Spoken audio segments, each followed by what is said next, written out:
Hey guys, welcome back to my channel. So today I'm going to talk about macros and how macros changed my life and how I used macros to lose weight. So in case you don't already know, I've lost over 50 pounds. I'll have a few blog posts linked down below about my milestones, like when I lost 45 pounds and all that good stuff. But I really want to talk about macros and how they seriously helped me. So from the beginning, I already knew about macros. I knew like carbs, fats, proteins, and the calories, but tracking macros really let me have flexibility with what I ate because I didn't want to cut out carbs. I tried clean eating for a little bit and it just wasn't really for me. I enjoyed having nachos and Cheez-Its and things like that in moderation, and like Kit Kats. So clean eating just wasn't cutting it. Keto, sorry, but it's not for me. I love carbs. Your body needs carbs, and I love bread. So, sorry, keto. So macros. I'm gonna list out 3 ways macros truly helped me lose the weight and keep it off. Because that's the thing that really gets me is people are like, oh, but I did this diet and I lost 36 pounds in 12 weeks. Well, 1, mostly water weight. 2, you probably went from eating like complete crap to eating a lot better in terms of quality or a lot less calories.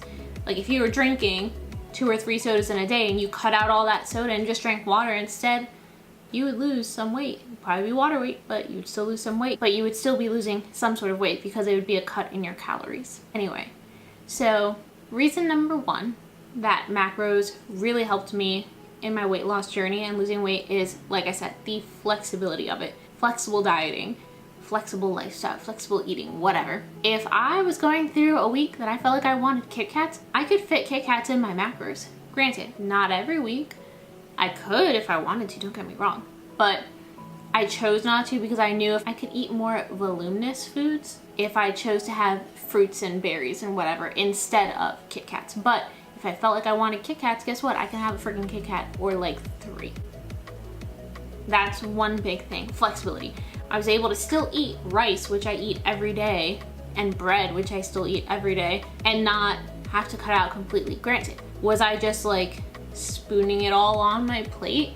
No, I was counting, I was tracking. Whether it was 1 cup or half a cup or 2 or 3 cups of rice, I was able to do it. And I could still make sandwiches with bread and whatnot. Maybe I went for a little lower calorie bread just to kind of save on some macros so I could eat, I don't know, rice later. But that really helped me a lot, flexibility. Now, I didn't ever really track my protein super closely. I would just try to get over 100 grams of protein. But there were times where I would just aim for over 80. There's only a few weeks when I worked with Maddie Fusaro that I actually tried to hit protein in the 130s, which at the time is how much I was weighing. So reason number 2, macros has worked so great for me with keeping weight off and, just in general losing the weight, is because it's super sustainable. There are weeks on end where I just want to eat 5 to 6 little meals or snacks throughout the day. I want to just snack all day long. I can do that with my macros. But then there are other times where I just want to have 2 big meals and maybe 1 or 2 snacks. I can do that. And that's what I love. It really is flexible. It can go with whatever eating pattern I feel like adhering to that week. There's points and times where I do intermittent fasting, which I was doing for a long time. Am I doing it now? Technically no, but I kind of still don't eat before 12. I have my first meal at 12:30, but that's just when I start getting hungry. So I just kind of wait till I get hungry to start eating. I don't sit there and count all right, 8 hours, I can eat now. So the sustainability of it and how my macros can easily shift into whatever I want, whether it's, like I said, it's 6 snacks or 6 meals a day, or 2 meals or 3 meals and 2 snacks, or like I said, 2 meals, 1 snack, whatever the case may be. So reason number 3, flexible dieting has been life-changing to me is because of the fact that I can change how I'm eating. I don't know if this makes any sense, but I can change my deficit.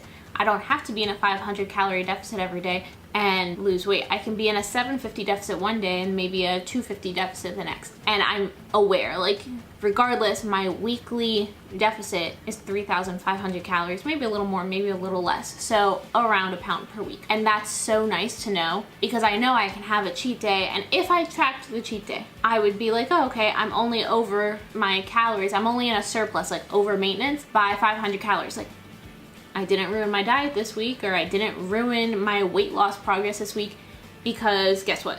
500 calories, but if I'm in a 500 deficit the next day, they cancel out. So I'm not gonna gain any weight.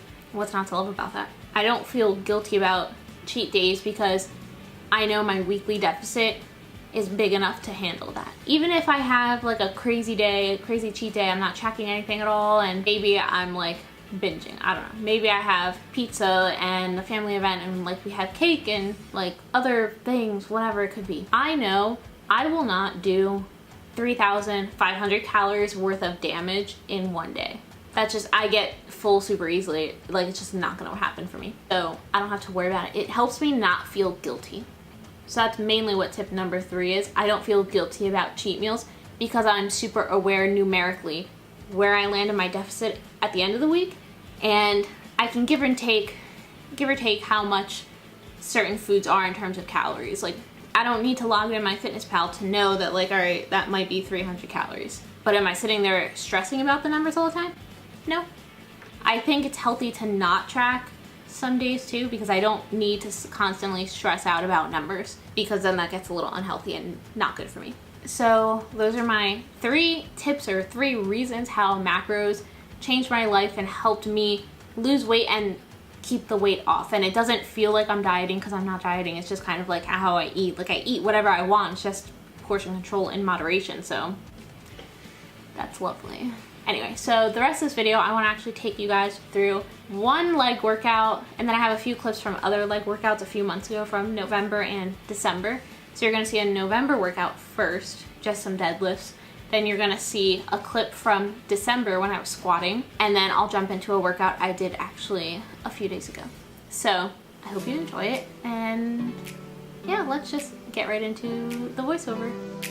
Hey guys, so I just wanted to do a voiceover for this.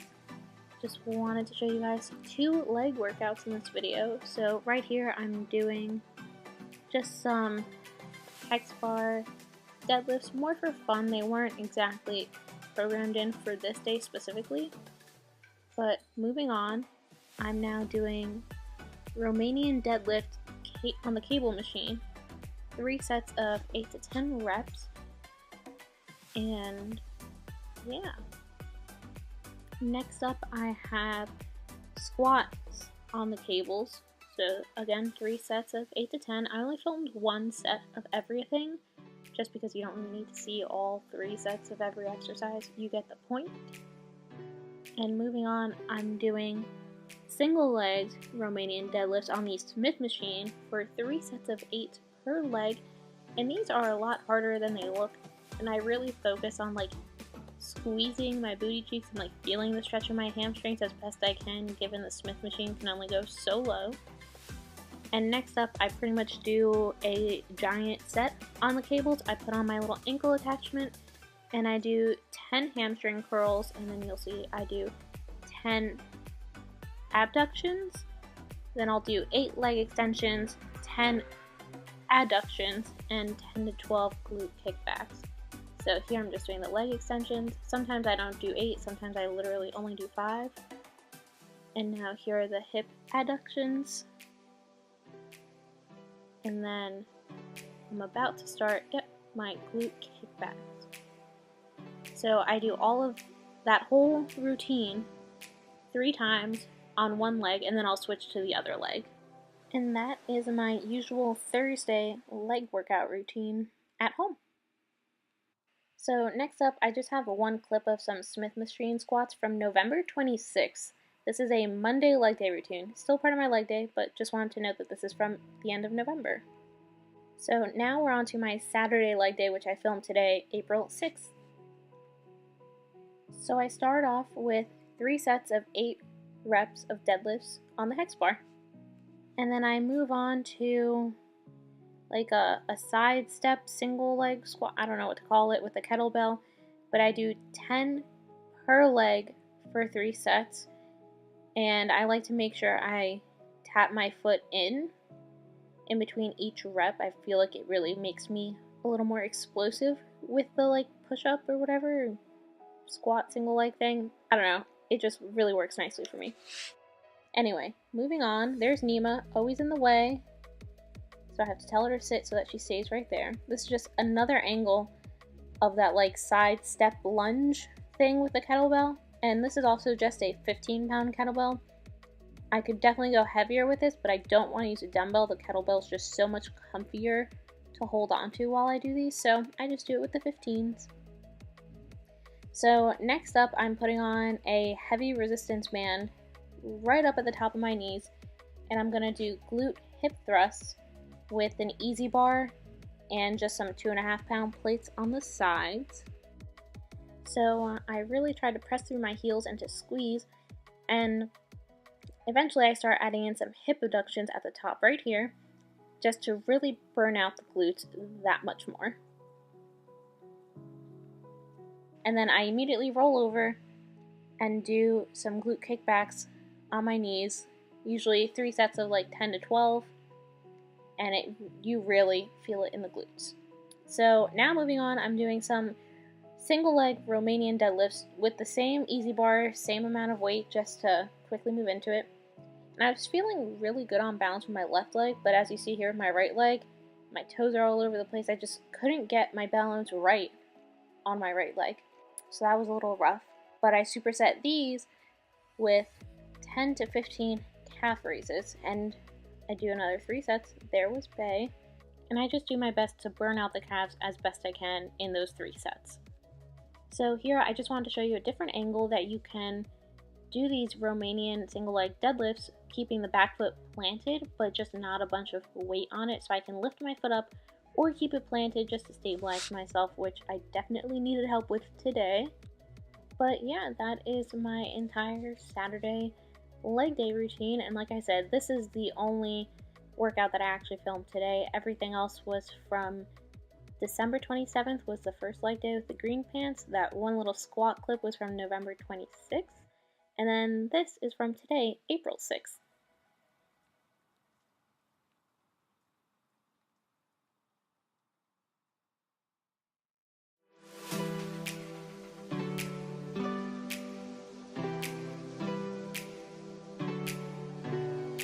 So right after my leg workout, we got our PES shipment or delivery, whatever, in, and I just restocked on my strawberry cheesecake protein and picked up 2 mango splash aminos for Trey, and we got a ton of samples like we usually do.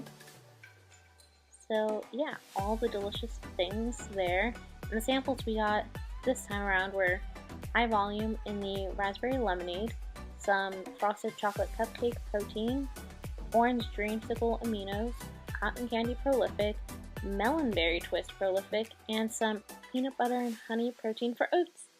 So thank you so much for watching, guys.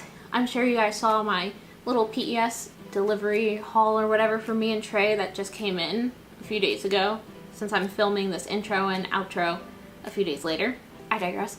I love PES. Let me just tell you about it.